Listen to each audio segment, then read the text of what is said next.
A whole new series makes its way here to RaceSpotTV and iRacingLive. This is part of your RaceSpotTV prime time viewership, and we've got ourselves this fantastic GT3 series. This is the Synology GT3 series, of course, here live on iRacingLive next.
Welcome to the 2017 Synology GT3 Championship. We're on iRacingLive and RaceSpotTV and brought to you by TMS Motorsports. They offer a comprehensive range of tuning parts for all makes and models with competitive pricing, worldwide delivery and great customer service. Visit TMS Motorsports today at tmsmotorsports.co.uk. We are here at the land down under. Phillip Island will host round number 1 here of this GT3 Championship. Good evening, ladies and gentlemen. Jake Sperry here alongside with Connery Maddock. Connery, we're very quickly going to put up this graphic on screen. This is the calendar for this season. It runs from here in January all the way to November, and there's some fantastic races in between. Yes, there are some absolutely fantastic races going to be going on in this series. Most of the races will be around about 1 hour long, but there's a couple of endurance events thrown in that will be 2 hours long as well, Jake. And this should be an amazing season. Oh, it certainly should be, as qualifying for this first race of the season is pretty much over and done with. Your grid then will look as follows here for this series, and it's a surprise at the front. Nom, the number 41 machine, has a 6/10 of a second advantage. The only man to break the 125 barrier there with a 125.7. Scott Brazier there in second. Craig Parks is there in third position there with Barry Baird in fourth. His brother Tony Baird is there in fifth with Jason Dilworth sixth. And the champion from last season, Benjamin Hackerson, can only qualify 7th with Paul Wormsley there in 8th overall. Of course, we are still seeing the last of the laps come in here. Got Neil Bamber currently 9th, Alan McCain in 10th with Adam Atherton in 11th. JPW Ringwood there in 12th. Simon Underhill, expect some good things from him in 13th. Then you got the likes of Raoul Huben, Lee Bunker, Dion Phillips, Adam Shipstone there in 17th position. 18th with Mike Mason, Soren Cruz, John Cook, Ryan Walker there with Martin Gelenke, Philip Gregory, Simon Jackson, and all the rest as we keep cycling on that. Likes of John Roberts in there as well, and the likes of Paul Martin as well. Connery, a very star-studded grid. 48 cars then will be taken to this grid, 47 have said on lap time, so a lot to play for in not only just the top positions, but the bottom positions as well. Yeah, those are some relatively close times right there, especially in your middle of your pack. We have around about 10 or so drivers all within the 127 mark. There's even more in the 128 as well. So there's going to be some very, very close racing in the middle of your pack. I believe since this is an hour-long race, we will actually be having a standing start right here. So lots of GT cars not used to a standing start. So this should certainly be interesting in the first couple of seconds of your race. Oh, it certainly will be. You've got to keep your eyes peeled for any action that goes on. There is a tendency to see an accident here or there, especially into this turn number 1 and into turn number 2, the southern loop. It is one of those things along the Gardner Straight where everyone thinks they can carry so much speed into turn number 1, and a lot can get themselves into trouble later on in this race. That is it for qualifying. The grid will now assemble for 2 minutes here, otherwise you start from pit lane. So a lot to be desired then for quite a few cars, and as far as I can see, you're right, it is a standing start here, which is a little bit unakin to see here in GT3 cars, but it does add its own little show. Also, something to remember, Connery, is that battle of, well, that balance of performance, you can say. 5 different cars all looking to try and get the best possible times. Yes, indeed, and it's somewhat surprising we actually have a Ford GT on the front row. You don't usually see that. That is Scott Brazier right there on the front row in second place, just missing out on the pole position by actually quite a margin right there. Aero Nom just putting in absolutely fantastic. And actually, Aero Nom is also in the Ford GT, so it's an all Ford GT front row. That is absolutely fantastic to see. Oh, it certainly is right now. As you can see, the cars looking to grid up. Of course, Teams Championship involved as well. Expect the likes of Synology, TMS Motorsports, the likes of Bodine Solutions and Acorn Printing, all to be looking to try and take that crown away come the end of the season. We do have night races here in a season like this. We have morning conditions, afternoon conditions, evening conditions, you name it. We have it 1 hour's worth. We also have 2-hour specials come the mid part of your season. And for the first 6 weeks, we will be here one after the other then, waiting for a few cars then to grid up in the last 35 seconds. Of course, something else that you have to remember here is the racing line. It normally seems to tend to the drivers on the even numbered side of the grid, the ones on the left-hand side as you look down straight, right-hand side probably on your screen right now. So expect the likes of Brazier and Barry Baird to get themselves a good start then as they come towards turn number 1. We are still waiting for the driver of Alan McCain here, who is just going to be keeping everyone waiting. He gets himself up onto the grid, and now we play the proverbial waiting game then for just a few moments' time, because we are going to hear the engine notes on the dawn of a new era open up. And the new era begins here on RaceSpotTV. A shocker of a start from Scott Brazier here as they all try to funnel down towards turn number 1. Aero Nom goes unchallenged then into that first corner. Let's go 3 wide in the middle of your pack. And for the moment, it seems all at the front is calm and clean as they head towards the southern loop as they keep on going at it here. It seems that we have a few cars running wide, and yes, there's 2 off the track then towards the front of your field, and 1 of the 3 even there as they've gone off. So already here, Connery, a lot of cars getting caught out. Craig Parks, one of them, started 3rd. Yes, indeed. An absolutely shocking start there for Scott Brazier. He didn't actually end up running wide. Some of the other cars, including Jason Dilworth, also ran wide there. So no car contact so far from what I can see. So apart from those cars running wide, as actually we have a car in the tyre barriers, that is Alan McLean in that 010 car. He is having some issues, and that actually was car contact with Raoul Huben. Yeah, and we can definitely see there that casualties will certainly be high in the opening part, but for Aero Nom, he is doing what he needs to do here at the front of this field. He's trying to break away from the driver behind him there. That is Barry Baird in the 006 machine, looking to try and get himself there. Third place is his brother, Tony Baird. Then you got Scott Brazier, Paul Wormsley, Neil Bamber, and you can see the reigning champion has dropped a mile down the order, and that is the driver of Ben Hackerson, who actually is serving a slowdown penalty as we speak right now. So really struggling here, and will lose another position, Connery. So for what is the reigning champion, a poor start to his title defence. Yeah, poor start for the season for Benjamin Hackerson. He's just got to start a recovery drive right there. He's lining up Simon Jackson for the pass. The Synology driver going down towards the inside right there. I don't think he'll have too much of an issue getting past during this first corner. There goes Paul S. Martin in the Audi as well, trying to make his way past. And there's a car off ahead. That is Mike Mason in the 048. He is having some major issues getting that car back on track. Hopefully he can rejoin safely.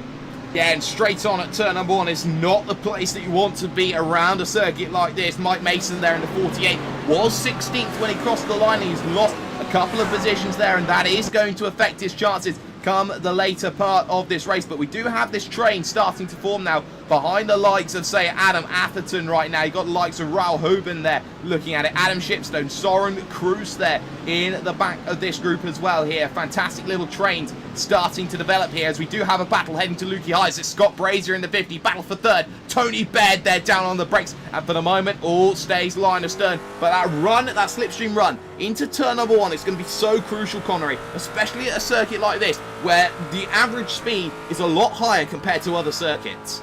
Oh yeah, definitely, and Scott Brazier will be maybe trying to line up that draft pass coming down the straight. I think he's a little bit too far back to be able to do anything with the Seagate driver right in front of him of Tony Baird. So Tony Baird will be in front, coming down into this very, very long right-hander of turn 1. It's very, very deceiving. If you go too wide through there, you can shrug off a absolute ton of speed. If you see Scott Brazier just get a little bit nervous on the brakes, there goes Tony Baird. He's going to run wide, and here comes Scott Brazier down the inside as easy as you like. Easy as you like, but it's not over and done with here. They take this Stoner corner here, turn number 3, and then they've got to deal with Honda, turn number 4, of course, a former test track for the MotoGP team there of the Repsol Hondas. And now you can see here the battle's even going on further behind, likes JP Ringwood then trying to fend off the driver of Simon Underhill in that 007 machine as they head themselves into Siberia here, this left-hand corner, and they wait to get themselves going back out again. And there's been a crash behind in the hairpin as well there, Connery, and quite a few cars now stacked up together. Soren Kroos and Galenki then almost side by side. Yes, indeed they are. We'll have to. We actually are showing a replay of that incident. I can't quite find it on my screen right now. Hopefully you can just find that one, Jay, because we have another incident ahead of these guys as well. This car going off into the gravel trap. That will be Adam Shipstone in that 057 car. So a couple of drivers struggling in these early laps. Yeah, and a big tank slapper there from Shipstone as they came over Lukey Heights, and that is a very fearsome corner to have an off, and you will never want to see an off around a corner like that. Aeronom has opened the gap though at the front of your field to 1.2 seconds as things stand over Barry Baird in second position, and now the gaps will look to start to open just a little bit. JP Ringwood and Simon Underhill, those two drivers close, 0.4 of a second then as they head into the southern loop. But you can see here at this early stage, Connery, they're all in that sort of slipstream train where they're pretty much all on the fringes, but there is no key significant advantage for any of these drivers, thus the fact they have to stay line astern. Yes, indeed. A lot of sections of these tracks of this track is pretty much single file as we see Simon Underhill go very, very deep on the brakes. The Synology driver just taking the maximum amount of braking he could out of that corner. Perhaps a slight mistake, but that's brought him right onto the back of JP Ringwood right here. Simon Underhill being very, very aggressive at this stage in the race, but can't find a way past just yet. No, he can't. Side-by-side action, though. Raul Hoban in the 44 has Soren Kroos in the 17 for a little bit of company. He'll back out of it and wait for a better opportunity here. There's a flat-out right-hander here, 140 miles an hour, and one of only two McLaren drivers I've noticed here is Soren Kroos right now. No love for a McLaren then for the Norwegian driver. You can see down on the brakes into Lukey Heights. You have to think that that McLaren really does suit this circuit in terms of top speed. Well, yes, it can, but I'm sort of surprised that no ball drivers haven't actually picked it, since there are a lot of pieces of this track where that straight line speed could be a benefit, and here is one of them coming down across the pit straight out of the final corner.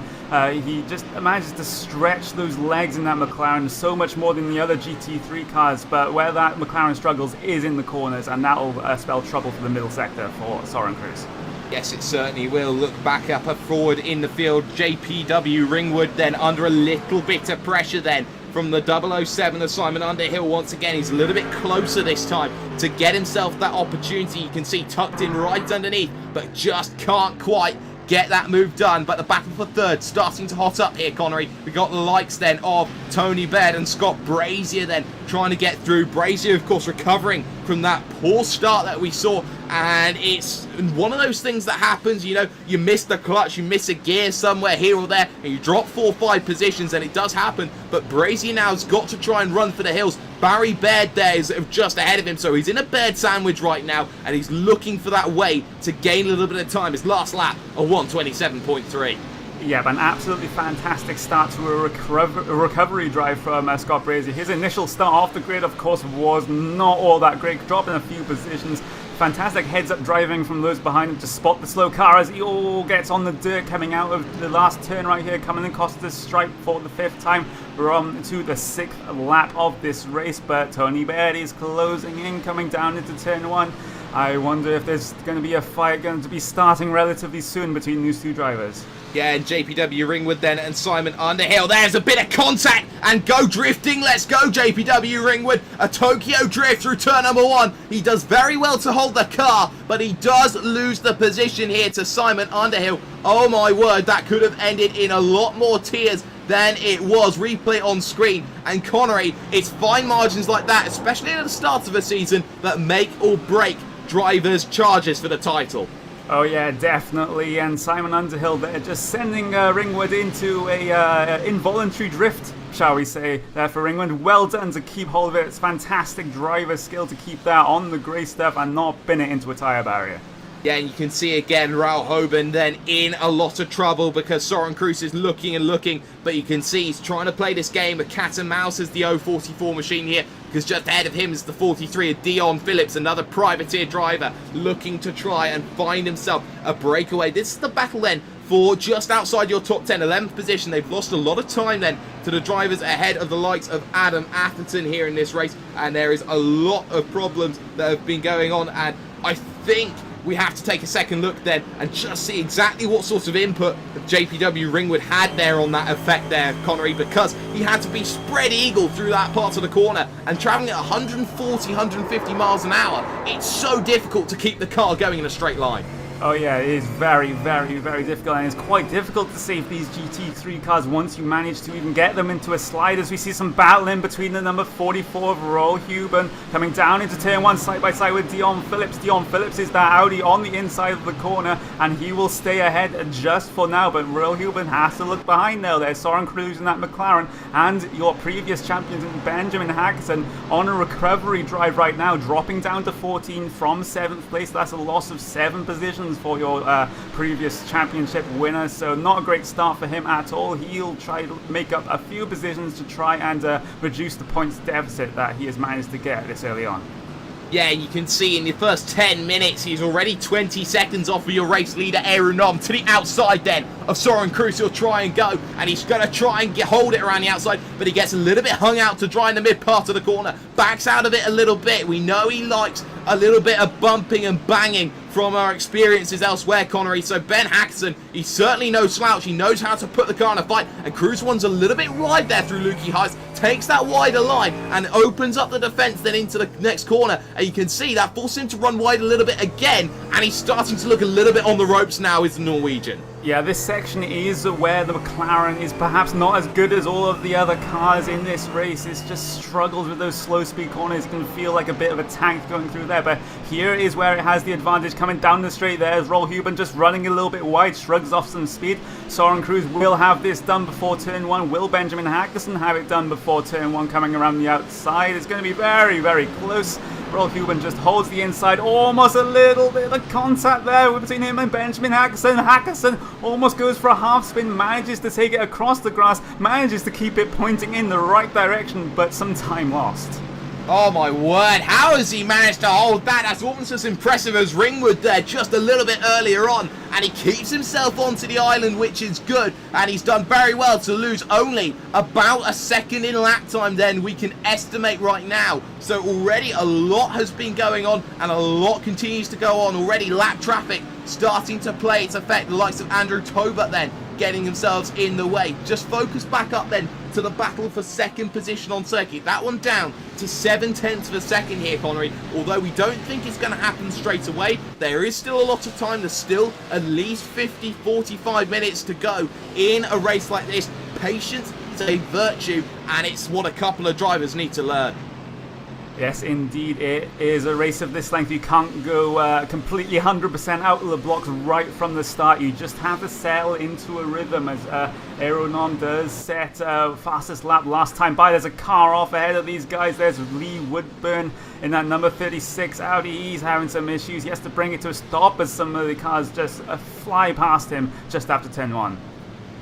Yeah, there are certainly a lot of problems going on in terms of lap traffic with a 48 car grid. That certainly does come into effect. The battle, though, for 8th position out on circuit. You've got JPW Ringwood there. You've got Adam Atherton there and Lee Bunker as well waiting on the back of that one. 3 cars all looking for a way through. There's the lap car then that we've just seen previously of Woodburn trying to get out of the way of this group. And you can see down onto the brakes it's about who is the most opportunistic, and a big wiggle there coming into turn in there for Adam Atherton means that he can't capitalise on the driver of Ringwood there. Had to wait a little bit there, Connery, and that is one of those things, if you don't take your chances, you know, they might not come back again. Yes, indeed, they might not come back again there, Jake, as ahead of them, JP Ringwood and Lee Woodburn. Woodburn is actually that lap car that JP Ringwood is trying to get past. No doubt that Lee Woodburn will be showing the blue flags right now, and JP Ringwood will almost be like Sebastian Vettel, just complaining about blue flags right now as they go through this very, very tight and twisty section in the middle of that. There goes Lee Woodburn getting out of the way finally. JP Ringwood might be onto the stewards about that one, not getting out of the way fast enough, but as they come through towards the latter end of the lap right now, it is still Aeronom currently leading this one by about 3.6 seconds. That is a great margin to be leading by with only 9 laps done. Blue flag, out of the way please. Not going to happen there very early on for Ringwood, who just seems to be having the worst bit of luck here and there, and it just doesn't happen side by side though. Brazier to the inside of Barry Baird, down at the Honda hairpin, and you know what? He scores the position, and now he's net even for the race right now. He gets himself back into second position, and now he's got to try and chase down the Estonian of Aeronom, who is out and away by 4 seconds as things stand right now. So Scott Brazier making inroads now and looking to try and find a little bit more. A 26.9 that last time by. Let's compare that to the lap of Aeronom. A 26.8. He's got to find a little bit more, Connery. Yes, indeed, as we had some side-by-side racing like that between the 0.43 and the 0.17 of Soren Cruz, as they're going very, very, very close in this very sweeping section right here. But Soren Cruz just as a drop back. The cornering speeds of that McLaren isn't really all that great, so the Audi's just going to pull away a little bit. Behind them, though, there was also some side-by-side action as well between Benjamin Hackus and Anne Roll Huben. So all is getting very, very congested coming through at the just outside the top 10 right here, Jake. Yeah, it is, and it's pretty much anybody's game when you're looking to try and find that position 1, 2, 3, or anywhere else for the matter of fact. You're just looking to try and find a way through Hackson. Finally around Roll Huben then, and you can see just how much time he's lost here, just being stuck in that pack. He's now almost 30 seconds off the pace of Aeronom, and that is got to be devastating for a driver like him. You've also got to keep your eye out though for Adam Atherton then, just coming out of that corner there, that southern loop, turn number 2. Now heading through Stoner Corner here, flat out left-hander, 150 miles an hour, keeping going, touch right underneath the slipstream then, as he looks to try and find the brakes, a little look to the inside, but again, not really committed, trying to scare the man a little bit wide. Gets that response, but he just can't find a nose down the inside. And I'm starting to think that Atherton's trying a little bit too hard here, Connery, to try and make that move sorted. He's looking for those opportunities. They're appearing for him, but he's just not placing the car in the right position to really capitalise. No, he isn't, and maybe he's feeling like he's getting held up a little bit right here by JPW Wingwood, but it's one thing catching another car, it's another thing entirely trying to pass them as they're coming down into hill in braking zone into this right-hander. Again, there's absolutely nothing to separate these two cars right now coming through the final sort of couple of corners right there. There's pair entry, here's the final corner. Adam Athen has to get a good run out of this corner if he's able to capitalize on the straight line speed right here. Just getting into the draft right there, but I don't think he'll be close enough. Lee Bunker is just going to tuck in right behind these guys as well. He's just watching there and stalking. Yeah, he certainly will be, and I'm just wanting to pay some attention here to a driver who's fallen a long way down right now. As actually we've got some side-by-side between Gelenki and Gregory then as they head towards turn number 1, and it's Gregory on the inside who takes it very comfortably, looking for the cutback. Not going to happen there for the driver of Gelenki there, but Craig Parks at the moment, he is in 15th position, started 3rd, so he's certainly fallen down the order after his own troubles, and you can see Hoban Hackerson and Soren Kroos all clumped up together as they head for the run down in. Hackerson then goes to the inside, Kroos heavily defends, and there's no way through for Ben Hackerson. You might be the current champion, but there's no way that Soren Kroos is going to let you get past. These guys are absolutely nose to bumper in the just outside your top 10 right there, as we see Roll Huben get very, very close to the back of the Mercedes of Benjamin Hackerson right there. Hackerson in turn trying to get past the McLaren of Soren Kroos right ahead of him as they head uphill right now through this slight left-hander that just tightens a little bit as you come over Lukey Heights. Then you're going back downhill into this downhill braking zone. You have to brake a little bit earlier for that one. As, oh, they're just all so close here, Jake. There's nothing to pick between them. No, there certainly isn't, and now they're allowing Craig Parks onto the back of this group, so this 5-car train is starting to keep its effects. Dion Phillips starting to break away, a good run there through the mid part of the corner for Soren Kroos, means he just gets that break, and there is the advantage to the McLaren, one of only 2 in the field, and you can see there's just no way that Ben Hackerson can really close that gap down. You can see a little look then from Roel Huben, not going to be one down to turn number 1, last lap by, they had themselves in a little bit wide though into the corner goes Dion Phillips and starts to close the gap again. Parks looks to the outside, wide line from Kroos to try and open up the rest of the corner, and you can see Hackerson now going side by side as they head themselves to turn number 3 at Stoner Corner, and also turn number 4. Will they go Noah's Ark side by side, 2 by 2? Last of the late breakers, let's go. And you can see here Parks to the inside as well. He'll get one, he'll overrun it, and he'll keep the position, but still Hackerson has it there, Connery, as they head to Siberia, and you can see nose to the inside. I think there's nothing else that Kroos can do. No, but he's going to take the fight to Benjamin Hackerson as they come out of Siberia into the S's section right here. There's advantage switches between your two drivers as there's contact. There goes Hackerson. He's going to have a heavy impact with the tyre barriers right there, and that will be the end of Hackerson's race. Oh dear me, and well, replay, let's get that one up on screen because those two were going side by side and it was a game of margins. I think that's the racing incident in my opinion, Connery. You can see they were both fighting for the same piece of track and they weren't willing to budge an inch, and in the end, you can't give an inch a mile goes away from the driver of Ben Hackerson.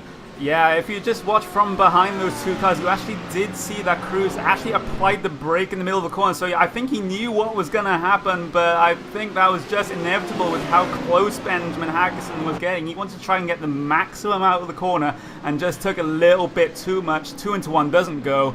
Racing instant as far as I'm concerned. Yeah, certainly it's in our eyes, but the stewards will probably say something a little bit different. Lee Bunker then has got himself ahead of Adam Atherton, who is falling back a little bit there. You also got to look at those drivers trying to find themselves a way through. JPW Ringwood, we talked quite a bit about him in this race already here, Connery. He's managing to just keep his nose clean, find himself a way through, and he's just kept his nose right where he needs to. Currently in P number 8 and hold station quite nicely. Doesn't seem to be under too much trouble right now and is really absorbing the pressure quite well.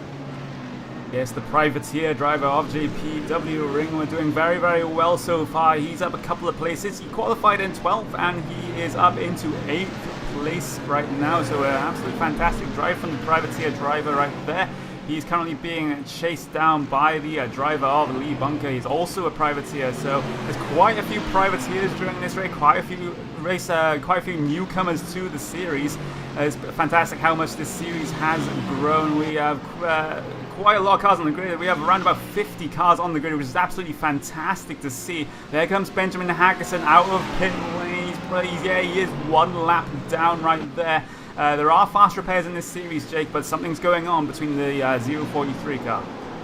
Yes, it is, and you can see move done. Dion Phillips there, bit of contact. He's going to spin it around in the middle of the road, and you can see he does so well to avoid everyone else. Great work then from everyone to make sure that wasn't a bigger incident than it was. A little bit of contact there with the 002 machine, and that was Craig Parks trying to make his recovery. Now you can see Dion Phillips having to do all the work again. Martin Gelenke then is going to try and make himself to get a move somewhere, and for the moment that's not going to happen, but he goes straight on there at the escape road, and that pretty much will say Dion Phillips' day is done. He is going to have to take that all unimportant tow. That is going to be one that is going to struggle him for the rest of the race and potentially a season as well. All eyes then will have to keep on that one later on as we continue forward. But Connery, I don't know what you can quite say about that. We've seen a couple of incidents like those 2-into-1s that don't quite go. Everyone is looking to try and get that position.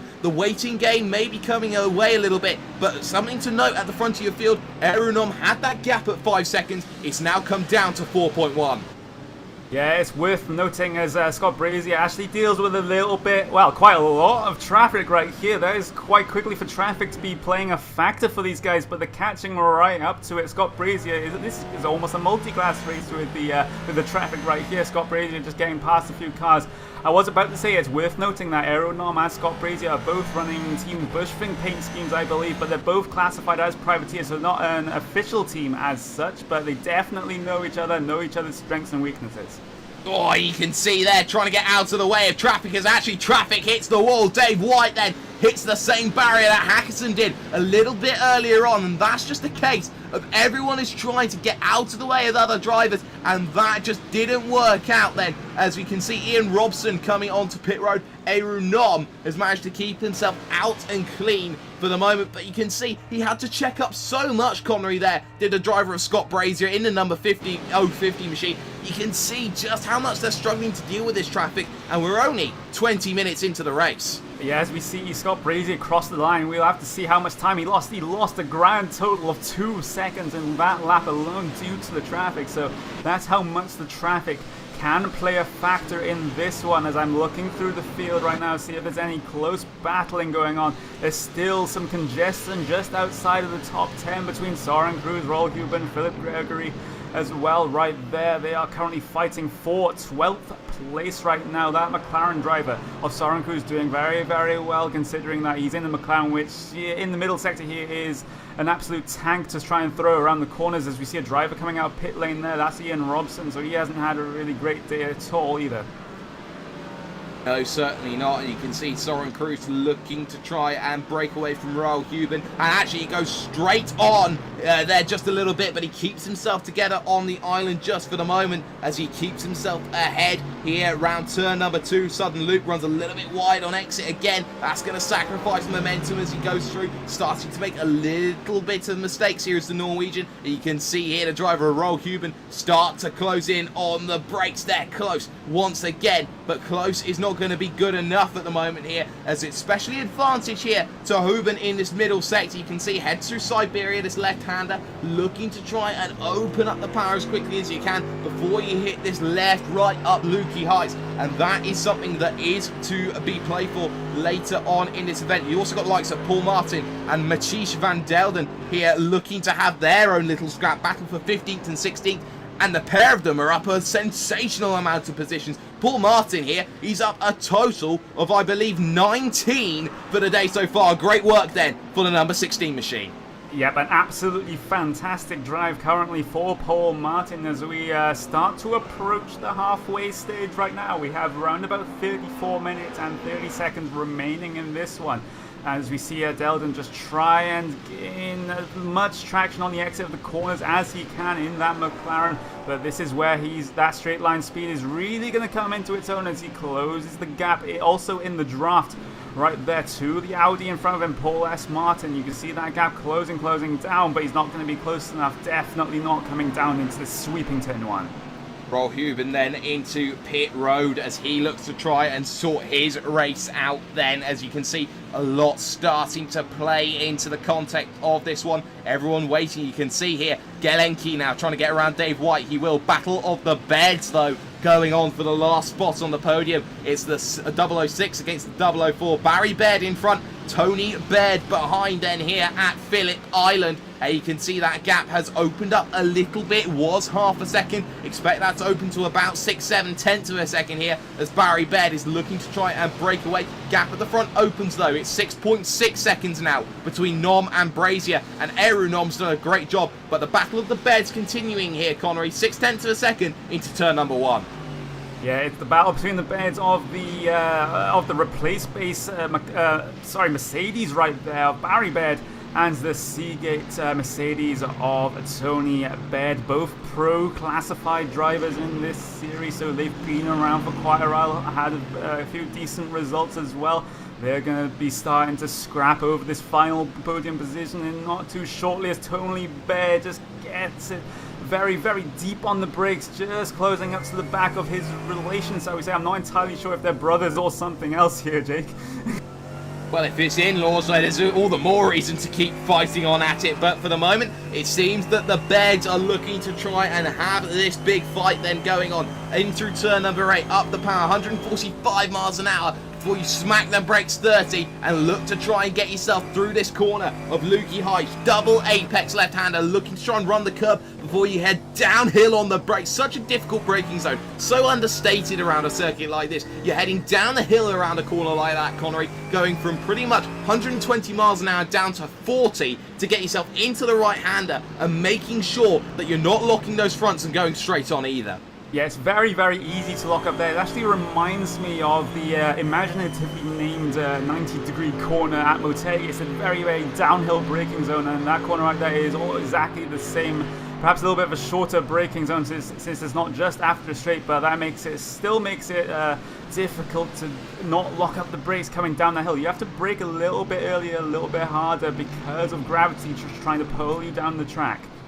Yeah, that is one of the things that you do have to be a little bit careful of, as again, the 054 finds itself in a little bit of a scrap, actually down on pit road, as is Ben Hackerson once again. So pit stop starting to come into effect here, and that is going to be playing the game. Craig Parks currently in P number 9 as things stands here, looking to try and get his comeback going. But of course, with everything that's going on here, everyone's looking to try and find the advantage each and which way they can. For the moment, Craig Parks trying everything to get back into contention in this race. Yes, indeed he is, as we see a battle starting to heap up yet again between Paul S. Martin and number 16 Audi and Van Delden in that number 8 McLaren right there. I believe Paul S. Martin has gotten past, yes he has, in just not too long ago right there, so that straight line speed from Delden not exactly fending off the Audi right there, as this is the section where he's going to be at a deficit. These slow speed corners, the McLaren really doesn't like them, the Audi likes them much more. And speaking of Audis, there's another one right behind him, that's Mike Mason. He may smell blood right here from Delden.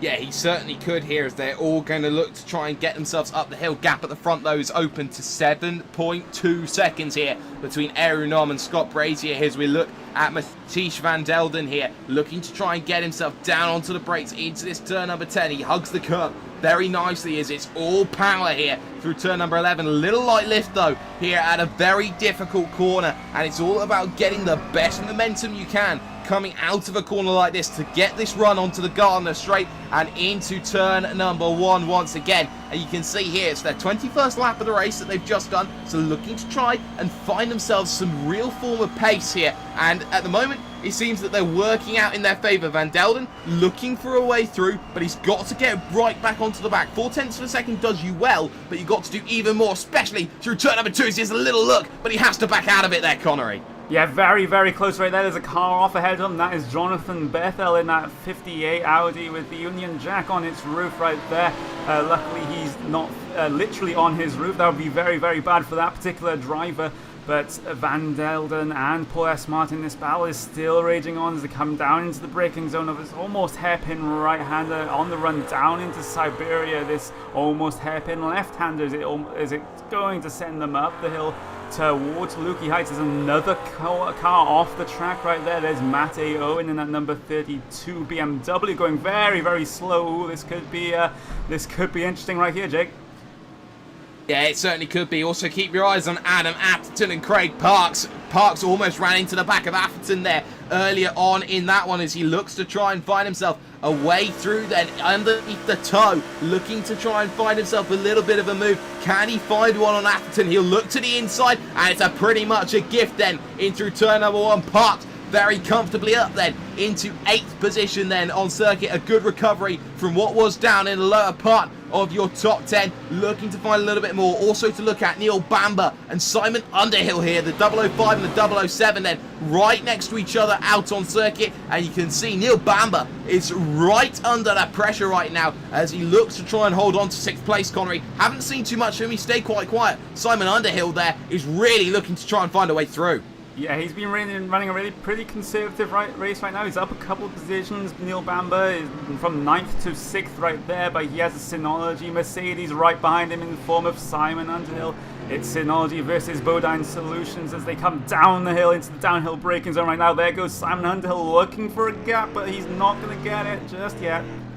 Yeah, and into the pits from 3rd place comes Barry Baird. So already we are seeing the pit stops coming in, and now the major contenders are trying to get themselves involved, trying to play the strategy card, looking for that opportunity as he spun in pit entry as well, so that certainly hasn't gone into his advantage, and a lot of drivers then looking to try and find pit road as their big way forward, and also traffic being a problem. Look at Paul Walmsley, look at exactly what he's just had to go through. 4-5 cars that have all been lapped in a certain extent, and that is the sort of troubles that everyone is starting to play with right now, Connery. Traffic, especially when they battle, they seem to have this ability to not know where the leaders are, and that makes their life so much more difficult. It does. As I said, it's almost like multi-class racing with how much traffic's around. If we actually have a crash with the 13 car right there, I wonder what that one is about. That was Martin Galensky as he gets going yet again. We'll have to see what's happened. He's taking a trip through the gravel trap. Actually, it's contact with Adam Shipstone a lap down. Actually on the same lap right here because these guys have both pitted.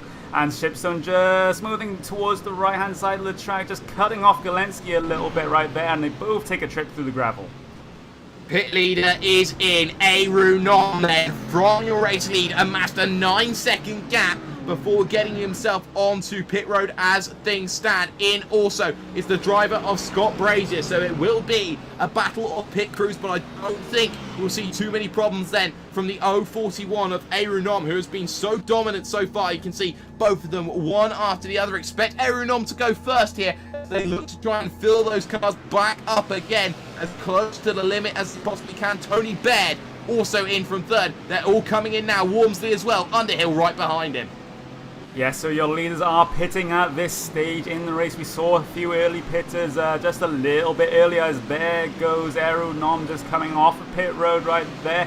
He'll have the cars of Phil Bedford and Craig Parks right ahead of them, who are currently going to be lapped at traffic, I believe. We'll have to wait and see for that one as Scott Brazier, he also gets going as well. Yeah, of course, Craig Parks has not yet made his pit stop. He is there on merit alone, hasn't yet got himself into the pit, so he's got himself there just that little bit of an advantage. Atherton has dropped off the back of him for the moment. Brazier, not really too much there. In the battle for 3rd position, though, Tony Baird has managed to get that gap exactly how he's wanted it. He's managed to break away there, Connery, and that is exactly what he needs to do. Pressure's off of him now for the remaining half of the race. Yes, indeed it is, especially with his relation in Barry Baird having some issues getting onto pit road. As we have a look at P9 right now, that's Paul S. Martin just battling with Barry Baird as Barry Baird just gets through, coming down into that tight right-hander just before Siberia right here. Oh, he's just stretching out a massive gap right now. And Paul Martin, and he has a half spin in Siberia corner, and that is not very, very good for the cameras right there, Paul Martin.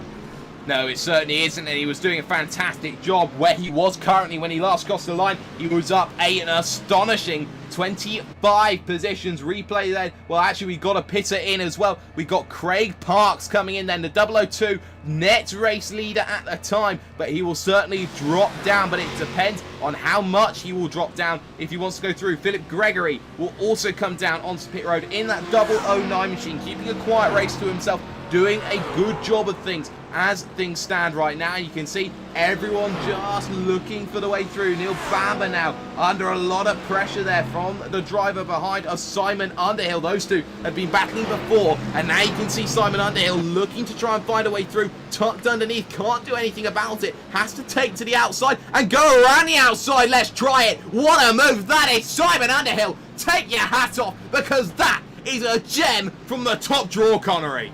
An absolutely fantastic pass from Simon Underhill right there, Jake, just around the outside of turn one, no questions asked. Nothing Neil Bamber could have done to stop that move from happening. Absolutely textbook pass around the outside from Simon Underhill. Will Bamber try and reply on the brakes, on the heavy braking zone right here, as actually Simon Underhill pushes wide and then he gives the place back right there. So it's one thing making an impressive move, it's another thing trying to hold it after you've made it.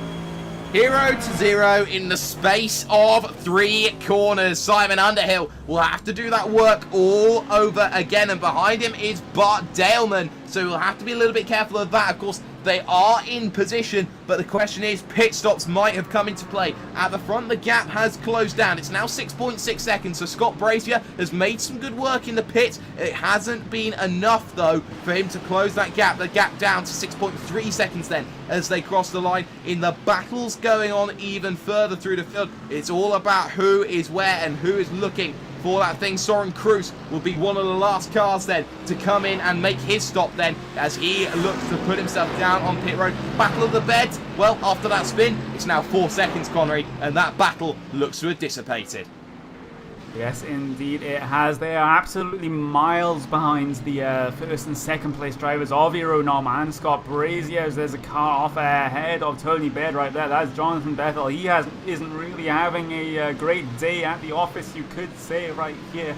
As I believe we have had actually the car of Soren Kroos just come down pit lane. He's coming out of pit lane right here, so he has completed his one and only scheduled stop here in this race. He comes out in the 12th position, and there aren't really that many cars around him, so he's in a little bit of clear air where he can set some fast lap times. But just down the road from him, there is a little bit of traffic. John N. Roberts in that number 56 car has Taylor Lane in number 27 right behind him. There's also some traffic ahead of them, as well as they go too wide with Martin Brandon coming through a tight right-hander. Yeah, and Craig Parks has got to get through all of this. Good respect, those John Roberts, though, a well-respected driver in the community, and looking for a way through. Parks has to run a little bit wide there, and that's going to cost him a lot of times. They look to go 3 wide behind, which turns back to 2 again as Parks looks to try and find a way to get back to Lee Bunker, who has Adam Atherton there just ahead of him. Battle for 9th place out on circuit, and Nom has lost a lot of time, ladies and gentlemen. He is now back to just 3 seconds, and I can tell you why. There's a lot of traffic to deal with for Scott Brazier as he looks to try and thread 2 for that price of 1 as they head to Honda. A lot of traffic to deal with, and that's 5 cars in 1 lap that Nom has lost half of his lead so far there, Connery. Yeah, but I think Scott Brazier is being held up just as much as Nom did. All of this traffic ahead of him is an absolute roadblock ahead of him, so he has to be very, very careful. He can't rush these lapped car passes right here, and it requires respect between both Passee and Passer as he goes down towards the inside of Chris Butterhill right there. And he has Ryan D. Walker ahead of him and Ryan Atmore as well. He has to negotiate, but he's just losing time to the front by being stuck in this traffic.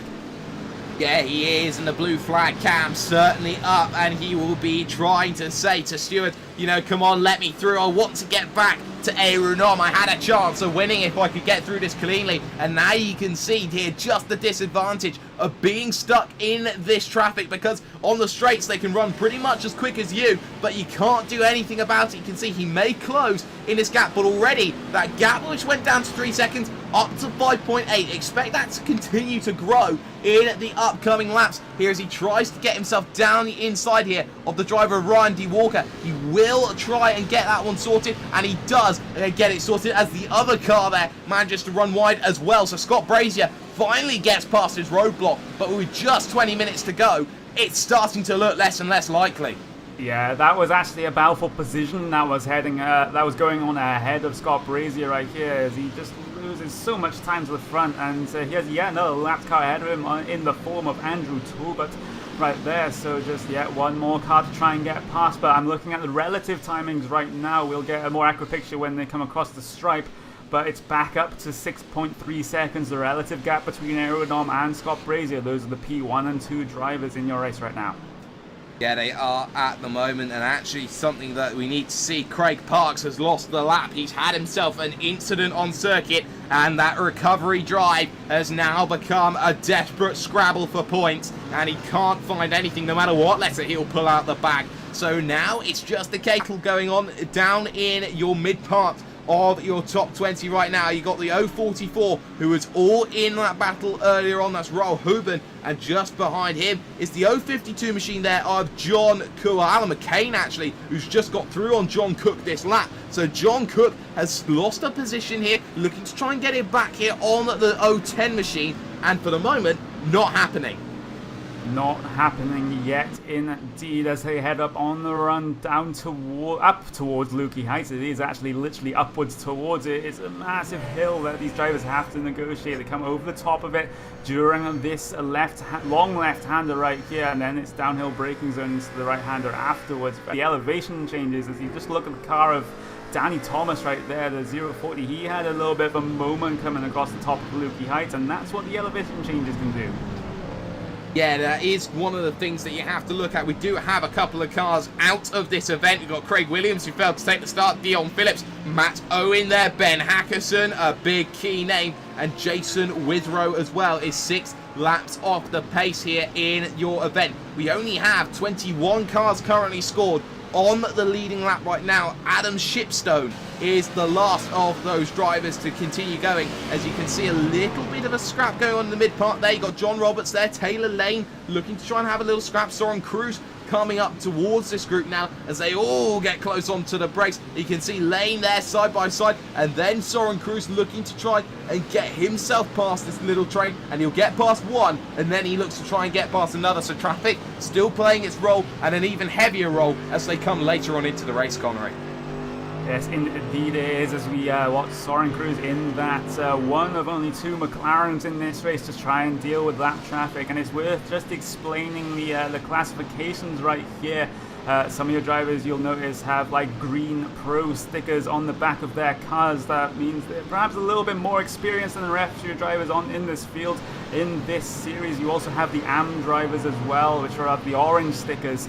And I think there's a requirement here that a team must have at least 2 AM drivers, 2 pro drivers. So there's a little bit of competition in between perhaps those less experienced with the series and those with more experience. And you also have one final class as well. That would be the privateers. Those are the drivers that perhaps are new to this series and don't have a team, and they have to prove their worth in the privateer class to be able to be promoted.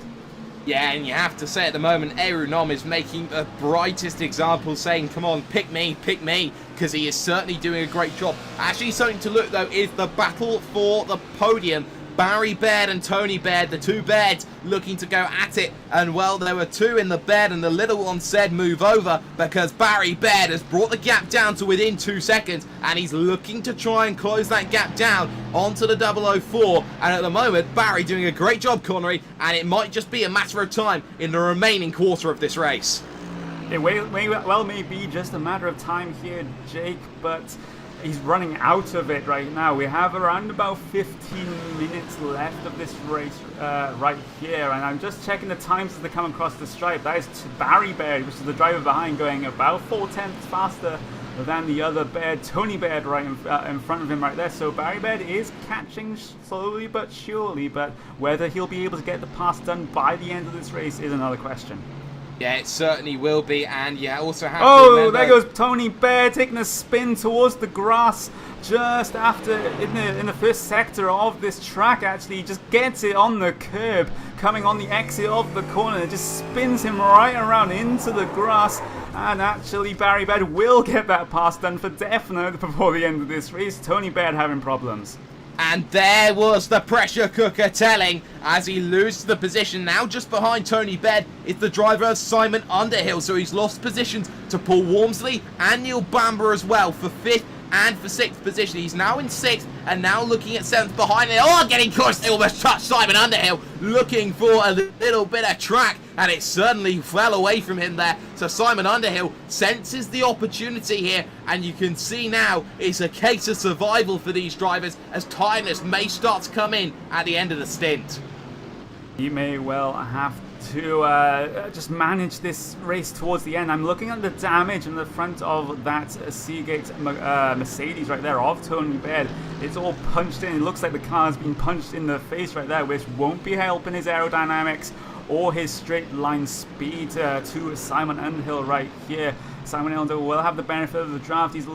Tony Baird is a little bit too far forward to be making a move right now, but expects Simon Underhill to start catching lap by lap.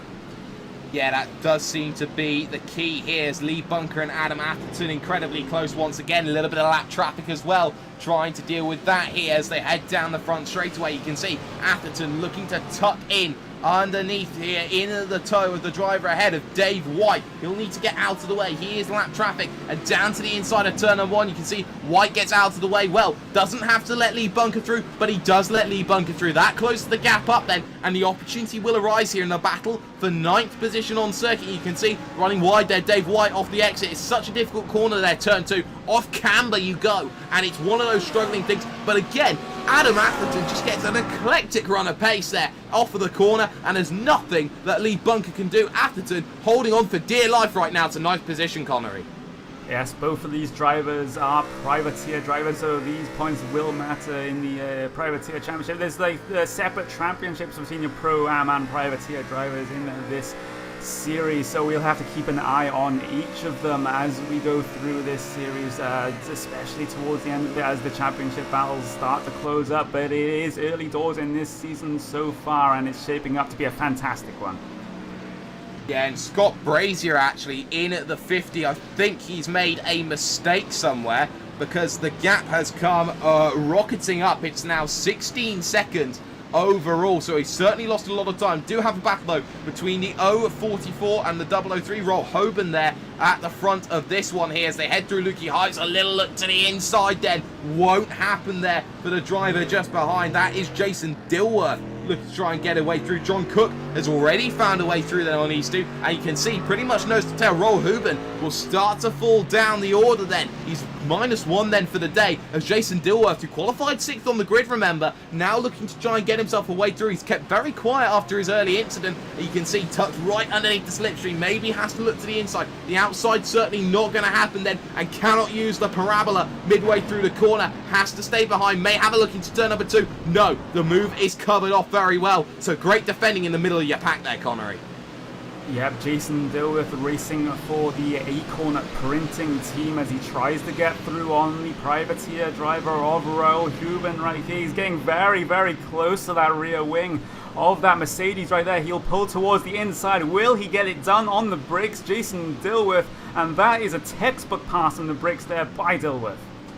Yeah, Dilworth the time and effort, and he certainly tries to keep going. Now he's got to keep on that momentum and try and get past the likes of John Cook. And 2 seconds down the road from that, it's Alan McCain who he's got to try and close down in the remaining time in this race. We are looking towards the 10-minute warning in this event. As you can see, a lot still to play for in terms of this race. Everyone's still looking for a way to get themselves forward, a way to get themselves into some very secure early points in this season. But one man out and away is Aeronam in the 041, 16.3 seconds the gap right now. But looking further back though, that battle for ninth starting to open up a little bit here, Connery. Now open to 7/10 of a second between Atherton and Bunker. Atherton doing a great job. He is doing a great job, and time is running out for Lee Bunker. I have a slight clarification / correction to make. There is actually no prizes awarded for privateer drivers in this series. Prizes shall be awarded for Pro and Am category overall top 3 finishing positions at the end of this series. So the privateers drivers, they don't really have anything to lose if they just decide to let another car by. They're not really in it for any prizes whatsoever, but the Am drivers and the Pro drivers, they definitely are. Yeah, they certainly are at the moment. If you want to know what is happening between that battle we saw early on with Simon Underhill and Tony Bed, that gap's starting to open up a little bit, but an interesting little scenario going on here, Connery. You got Simon Parks, who is really trying to make a run of pace, qualified second. He's now a lap down after an instant, looking to try and recover through this race. And the big problem that he's got right now is the fact that he is lap traffic, that he is trying to get through on cars that don't have to let him through. It's a 22 for Underhill. Do you let him go in this situation, or do you try and stay ahead and battle him and hope that he just goes away? Oh, as we see, almost see Craig Parks force the issue right there. He's just saying, I don't care if you're a lap ahead of me. I want my way through. I want some of the track to get past you. And I don't think Simon Underhill will be too impressed with that one. He's about 2 seconds behind the car in front of Tony Baird. He has a 10-second advantage to JPW Ringwood, so I don't know. His time is running out during this race, as Craig Parks says. Actually, I'm just going to do it right here in this 92, well, almost hairpin right-hander right there, and he does get it done. And now, if you're Simon Underhill, do you consider, maybe Craig Parks is going to help me here, because I will have the benefit of his draft, and he looks like the faster car at this stage in the race, so he can drag me right up to Tony Baird. Yeah, that might be the situation he goes in, but something else that I've just seen there, an incident with Paul Martin there in just coming out of turn number 10 on circuit, and it's one that almost caught out second place driver Scott Brazier. He had to take evasive action through the exit of the corner, a big wiggle, and he's very lucky that the car wasn't turned around, was the 050. He's lucky he's got a 12-second gap to the car of Barry Baird behind. But for the moment, you know, there are some liberties that you can't afford to take this late on in the race. And it's one of those where the traffic is heavy in a situation like this. Got about 8-9 cars all together. And Barry Baird coming up on it right now. A lot to play for, Connery, come the end of this race. Yep, as we look at the 52 and the 3, that is John D. Cook and Jason Dilworth right there. They are having a fight coming down into this tight and twisty section right at the middle of the lap right here. There's Jason Dilworth just trying to find the gap as actually we come through to the final corner right here. Jason Dilworth just compromising his entry a little bit, looking for a better exit. And look at the drive off of the corner for the Acon Printing car right there of Jason Dilworth. He'll get this pass done right before the braking zone of turn 1, and that is how you do a pass out of the final corner. Just getting a better momentum, better exit out of the final corner that benefits you all the way down the straight, and Jason Dilworth capitalized on it. And the problem there was John Cook. He managed to get himself just running a little bit wide. Had to tap the brakes in case he was going to put 2 tyres on the dreaded grass around here. Not one of those circuits where you see runoff. This is naturally aspirated in terms of the fact that your course is going to get itself together. And again, John Cook looking to the outside, looking for a way through. Maybe a cutback might be the opportunity to Siberia. No, can't get himself enough of a way through, and it's one that has struggled with him just for the moment there, Connery. And you had to say that one chance to get it back, gone, blink of an eye. No, and John Cook is running quickly out of time right here. We have 6 minutes remaining in this race, so only a couple of laps to go. And oh, this is going to be very, very close between John Cook and Jason Dilworth. But Jason Dilworth, he looks a little bit too fast for John Cook at the moment as they come up on some lap traffic. That was the Ford GT of Rolf Justin, that number 20 Ford GT, just getting out of the way very, very nicely, very, very courteously. Yeah, he certainly is. Aeronam getting himself out of turn number 11 right now, looking towards turn number 12. Not a lot that you can really do right now here as he's heading around the final corner. No real dramas of note for Aeronam. He's kept the nose quiet. He's kept it clean here. Just seeing the time as he comes across the line. The timer on the clock is 54 minutes and 44 seconds. So 5.25 minutes then left to go in a race like this. If my math serves me correct, that is 4 more laps to go. But something of note then in the last 4 laps, look at the 012 machine there. That is Paul Wormsley here, who has himself a little bit of unwanted company there. That is Neil Bamber just behind in the battle for 4th, Connery. With just a few laps to go, he'll be looking to try and break away, but at the moment his lap times don't suggest the same. Yeah, it's going to be Replace Space versus Bodine Solutions right here as they come across the start-finish line for one of your final times during this race. Can Neil Bamber catch back right to the back of Paul Wormsley right there? I'm just going to check the times. Paul Wormsley did a 1:29.1 that time by. Neil Bamber a 1:28.8. Bamber is catching, and if you're Paul Wormsley, you're just hoping that the race is going to end this lap instead of the next couple. Yeah, and that's what he can't have any liberties with. Time is not on his side, and the gap is coming down. And he's got to be very careful about the way he arranges the car here in this battle for 4th. So many points at stake, can't afford to lose any of it, and Bamber will just sit and wait and hope that there is going to be a mistake from Wormsley, very similar to the mistake that we saw Tony Baird make earlier on around the mid part to late of this race. And there is not enough time, maybe you could say, for Neil Bamber to close that gap down. In fact, Wormsley's just got the hurry up message. He's starting to find a turn of pace, Connery, and he's starting to get away a little bit. Yes, he is, as he just stretches out the gap just a little bit, and that's all he really has to do. Either keep the gap consistent or start to pull away in the late stages of this race. He can't afford to be dropping back, but this is going to be a factor, Jake. There's some lap traffic ahead of him that can throw a spanner in the works in this fight.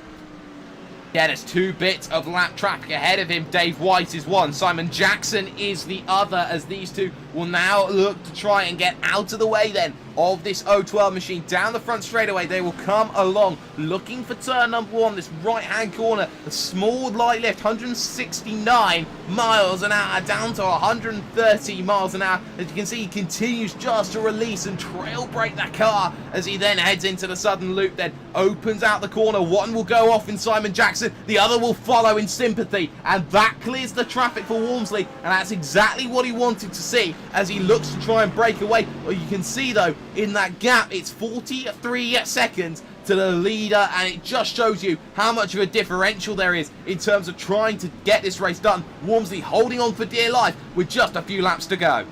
That's exactly what he has to do, hold on for dear life as he misses the apex of Siberia right there. That's not really going to help him all that much. He just loses another 10th or so to Neil Bamber. But this is going to be very, very close if Paul Wormsley continues to lose a little bit of time to Bamber right now. And there's a little bit of overuse of flashing the headlights right here, Jake. So obviously that means I'm fast to get out of the way, right? Well, it certainly can be used as a distraction technique as well. You can flash the headlights, hope they miss the braking point. We saw it very clearly in the 24 hours of Le Mans. Mitchell de Jong was desperate to find a way through on what was the friction racing car with probably Marcus Hamilton behind the wheel. And you saw the lights at every given opportunity go and say, you know what, I want a way through, I want a way through. I think something very similar is going to be there. But actually, Adam Atherton has gone off then, and he has lost that position in that long battle with Lee Bunker with just 2 laps to go. So a very devastating moment there, Connery, for a driver who's been holding on for the majority of the race. Yeah, but he only just loses the 1 position right now. He's down into 10th place right now, so that could have been worse. Definitely, he could have binned it into a barrier instead of just making a slight mistake. So Adam Atherton just has to bring it home now. There's not too long in this race to go, as I believe there's Aeronom coming through the final corner right now. This will be the white flag here in the Synology GT3 series for the first round.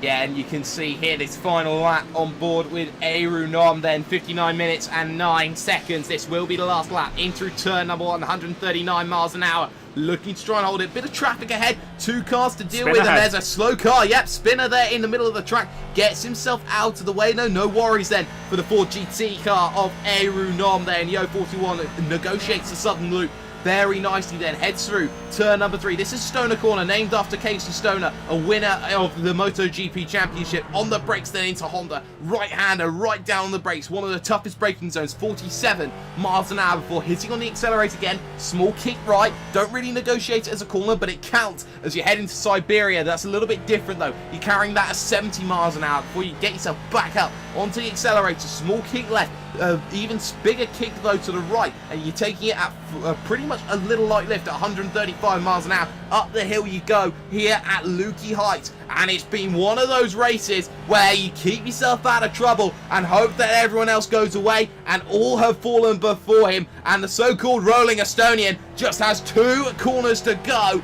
and could be considered one of the best iRacers in the world today. You take a bow, Aeronom, 1 corner to go, and surely, barring any mishaps, he is surely going to be the first winner of the 2017 Synology GT3 Championships. What a win for Aeronom. Second place, surely, as we wait a little bit, we'll go to the number 50 machine of Scott Brazier then, heading around the final corner, and third will go, surely, to the 006 machine of Barry Baird, who has done very well to get himself up into that podium as he sits in a roller coaster of traffic right now. A lot has happened, Connery, and the battle for fourth still on.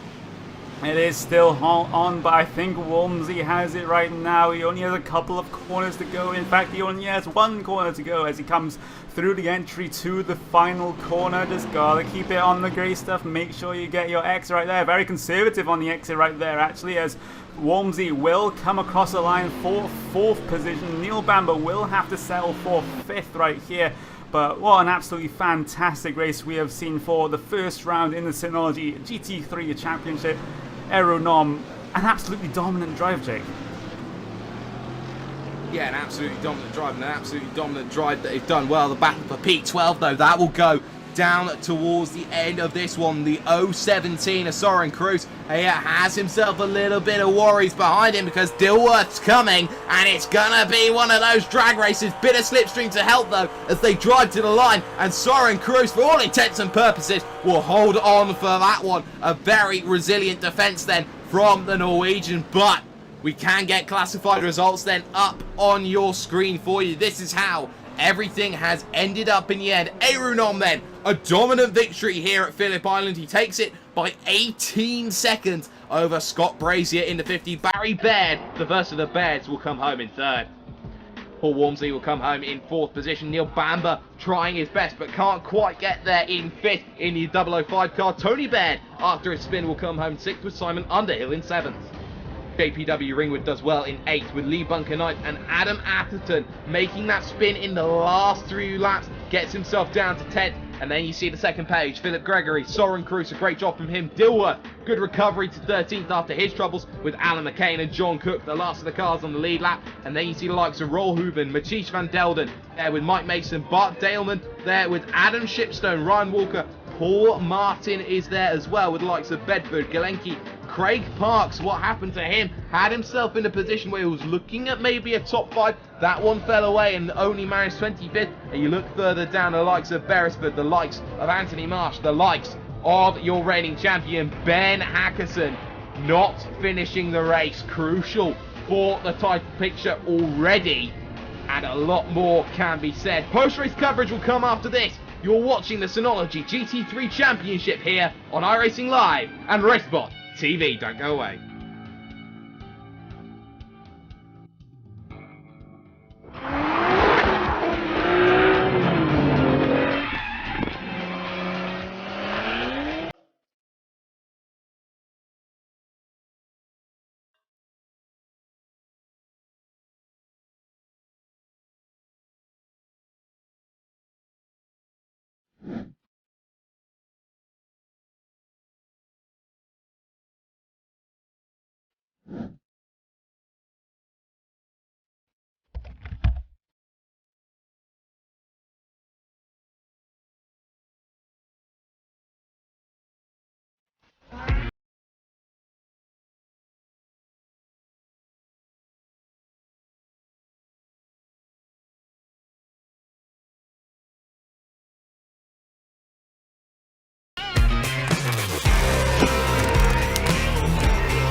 Well, the craziest races certainly come towards the mid of the pack, but it was a clear one in the end for iRacing, who takes the initiative, heading back over the water as round 2 will go to Daytona, if my memory serves me correct. But for the moment, this was the race that we saw of what was a circuit of Phillip Island, and we have our race winner with us right now. iRacing, a fantastic race win for you. Just got yourself out and clear and away, but 6/10 of a second in qualifying, that's nothing to shake a stick at. Yeah, that was pretty good in the quali, but the race pace was quite a bit slower. Well, certainly you could say maybe that was, but you had yourself in the opening stages, opening up those little bits of a gaps here and there, looking to try and find yourself a way to break away from the cars behind the likes of Scott Brazier, but for you, it just seemed to happen slowly, a little bit, and you always had that gap around 6 seconds here and there, but the traffic, you're certainly getting held up 2-3 seconds a lap, especially around a big grid like this. Yeah, the traffic is definitely the most important things. Because I think the craziest race I've ever had in traffic. Well, it certainly can be. You're looking left and right. Of course, you take the lead of the championship, moving on into the next race of the season, which will be next week here. And it's one of those things where, you know, everyone now knows what to expect. The standard has been set by you. Are you expecting people to give you, say, more of a challenge next week? Yeah, you never know. Maybe, yeah. I hope. A man Definitely Scott, I think, and Parks will. Yeah, maybe they will indeed. A man of few words, iRacing then, race winner in the 041 machine. Standing by then with Connery Maddock will be the driver who came home in 3rd position, and that will be Barry Baird. Hello there, Barry, and it's been a very, very interesting race for you. You were almost caught up in a battle between yourself and your relation. Can we specify what that relation is? Because we said you were brothers at the start of the race. I'm not entirely sure if that's correct. We're twin brothers. Oh, you are brothers, so we were right. Yes. You are okay. Right. It was an interesting race. Thoroughly enjoyed it, and so thank you for BOSRA putting this championship on. It was eventful, had an interesting pit entrance, spinning just as I was going in. But other than that, it was reasonably okay. Well, it was not quick enough to catch the top 2 guys. They were different class. Yeah, they were absolutely off and away. But looking towards the next few races this season and later on this season, are you able to try and maybe close that gap to the front 2? They are very, very quick indeed, but do you think they're completely unbeatable even though we're only 1 round in at the moment? We're 1 round in, but a lot of work that needs to be done to try and catch up that pace. There's quite a big time difference between us, so there's got to be a lot of work done to catch them up, but I think it'll still be a fun championship, and you never know what's going to happen with back markers with 60 cars on the track. Yeah, and it's something we asked Aero as well while he was in for his interview. There seemed to be quite a lot of traffic out there, and I made the comment on the broadcast that it seemed like it was more like a multi-class race with how much traffic was on the track. Was that concerning you? I just took it very easy. There was a small instant where a back marker did on the pit straight just driving to the side of my car, but there's 60 cars on a track. No matter what track we're on with this championship, it's going to be tight. We're going to be catching them up very quickly. Yes, indeed you might. And that was Barry Baird coming home on the final spot of the podium. 3rd place for Barry Baird. Back to you, Jake. Yeah, standing by now with me is Neil Bamber. Neil, the 005 machine, a 5th place finish, started 9th, made some good gains there up through the field. For you, a case of slowly picking off your targets one after another, a day where all your rivals seemingly fell around you, the likes of Hackson, likes of Parks, a good points haul you could say. Yeah, definitely. I didn't expect to have a top 10 was all I was aiming for really, so with the other guys falling off the track, that's a good result to start the season with. Yeah, it certainly is a good result. And for you, the latter parts of the laps, latter parts of the race, you could say, was certainly one with intrigue. You had yourself Paul Walmsley there just ahead of you you're trying to deal with. And for all intents and purposes, you get yourself within about a second, just would start to come away from you. So for you, 4th place was certainly looking on the cards. Yeah, I mean, I had a bit of a tangle with him. Well, not a tangle, but I was really close with him a few points of the race, and he's got a really wide Merc. so I knew if I could catch up with him, getting past it'd be very difficult anyway. But I could get up to about within a second, and then I just burned my tyres up, and he was away again. So I'm happy with fifth. It's great that. Yeah, it's one of those cases of what can you do, but Daytona Road will call. We're going to go under the lights for that one. Makes a completely different dynamic. One of a few night races here around this Synology GT3 series. So you have to say, Daytona, is it a track that suits you? Very similar dynamics in some respects to Phillip Island, and in some cases, a lot different. Yeah, I don't mind Daytona. It'd be a bit different being under the lights at night there. Top 10, it'll be my aim again, and see where we can go from there. Yeah, it might be one of those things to look out for in the future. Keep an eye on this driver, Neil Bamber, coming home in 5th position. Maybe a dark horse come the end of this one, but Connery standing by with the driver who came home in 9th position overall. He stood by with Lee Bunker. Hi guys. Hello there, Lee. You ended up finishing in the 9th position, so just inside the top 10 and improving on your qualifying position. You qualified in 15th. How was your race? Just as a general question to ask to start us off. It was really quite good. Really difficult track to overtake or make any passes on, so yeah, it was hard work. Yeah, I think the entire hour underneath somebody's rear wing. Yep, and it's a issue that we had been discussing with all the traffic that was out on the track. It did seem like that you guys were dealing with traffic almost constantly throughout some parts of that race, but you were fighting with some of the guys around you. Adam A. Atherton having a little bit of an issue coming into the final stages of that race, just running a little bit wide, letting you through right there into 9th place. But how about the competition in your section of track in particular? Because in and around that top 10 right there, so the positions from 9th all the way down to around about 15th, that was very, very fierce fighting going on right there. Yeah, there's nothing in it. It's literally, if you get a single run or somebody in front of you is covered by a back marker, that's the only chance you've got. Else you are literally nose to tail the whole way through. Yeah, and it does end up being a thing that can allow some absolutely fantastic racing indeed, especially tight and twisty tracks such as this, as Phillip Island can get tight and twisty coming through the middle to the latter part of the lap. And how about a little bit of a comment on the balance of performance between the couple of GT cars right here? You were running in the Mercedes, I believe. Please. I'm in the BMW. Oh, you're actually in the BMW, yeah. Right there. So any struggles with the car handling coming around this track? No, it's one of them. The Merc is definitely better coming off onto the straight, so you couldn't get a run on the Merc. The only chance you had is to try and stay with him through turn 2 and get him on the brakes to the hairpin.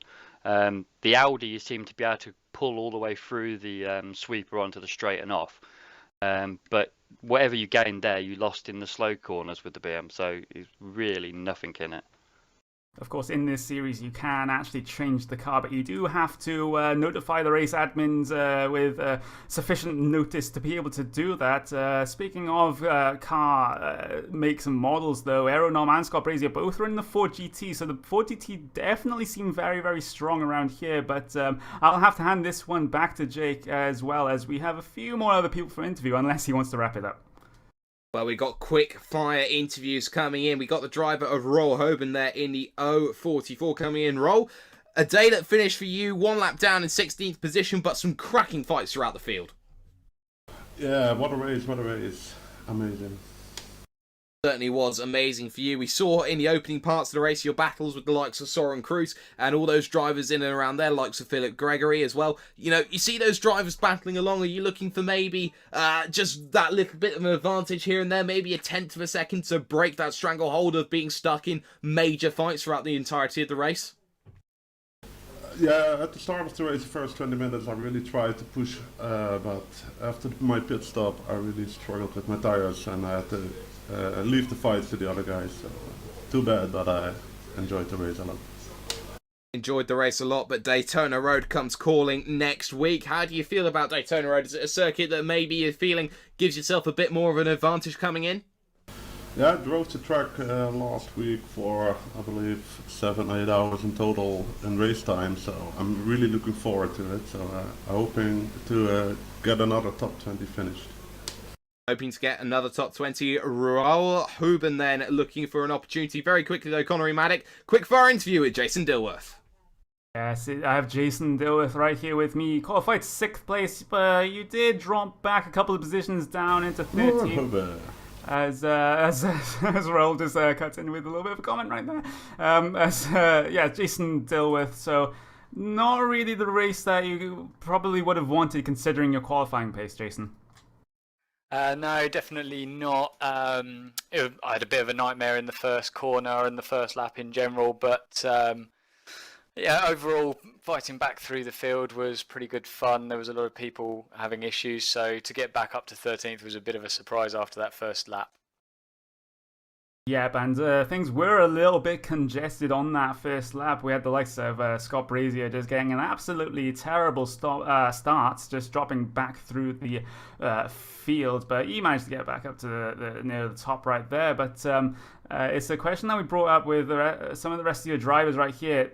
The absolute sheer amount of traffic, how well did you do all that?